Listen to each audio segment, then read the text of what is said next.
The LA Sparks have had 3 games come down to the final possession, and in all 3 scenarios, they came up short. Today, I break down all 3 possessions and talk about what went right and wrong in those moments. Let's get into it. Alright, so this possession starts with Chiney inbounding the ball to Jordan, and then they're basically in alignment going up the court. You got Chiney on the left-hand side and Jordan bringing it up on the right-hand side. And let's pause it here. As you can see, we got a double pick of Chiney and Nneka helping out Jordan, clearing out that left side of the court, that left wing right there. So she's going to have all the space to operate in. And as Jordan, we'll freeze it right here, as Jordan's ready to make this pass to Chiney, we got Nneka setting a perfect screen for Lexi, giving her an opportunity to be wide open at the top of the three-point line right here. So this is great because they got 2 good options. They're going to have an option for a closed basket, and Lexi's going to cut right to the top of the key and have a great chance at a shot if she gets the ball. Now the pass was a little too high. As you can see here, it was just a little too high, and that really, I think, killed this possession because now these Atlanta Dream players are going to be able to recover, and that advantage is kind of gone there. So that's really not what you wanted. And of course, that's exactly what happens.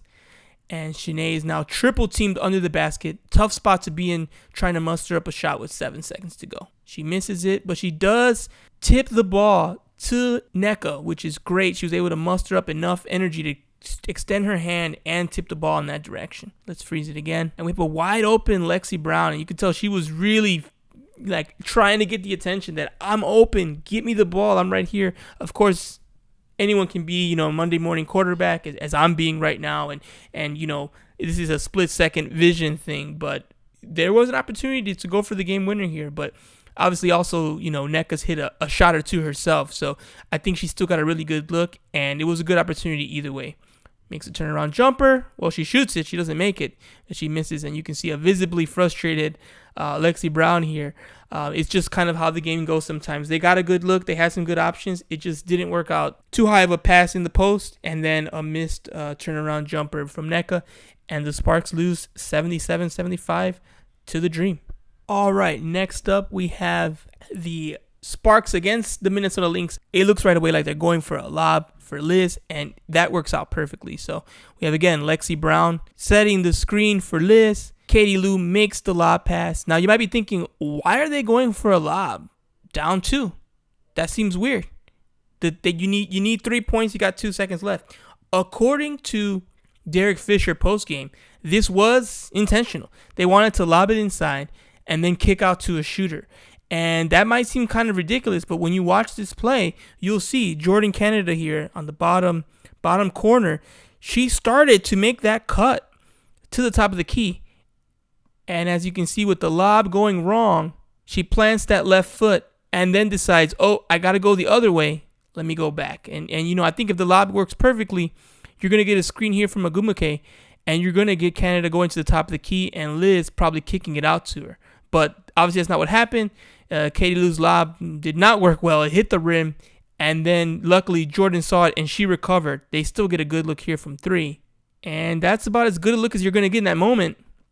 The Sparks missed it and it looked kind of sloppy in real time, but freezing it and looking at it and hearing Derek Fisher talk about it, it does make sense what they were trying to do. Lob inside, you set a screen, you're going to get an open shooter for 3.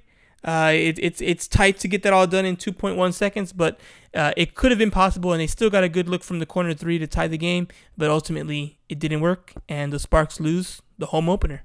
And the final game we have here, Sparks storm Jordan Canada with just amazing handles at the top of the key. I love the ball fake she does here, just getting Sue Bird in the air, Kobe-esque there, gets enough separation so she can make the right pass to Sykes.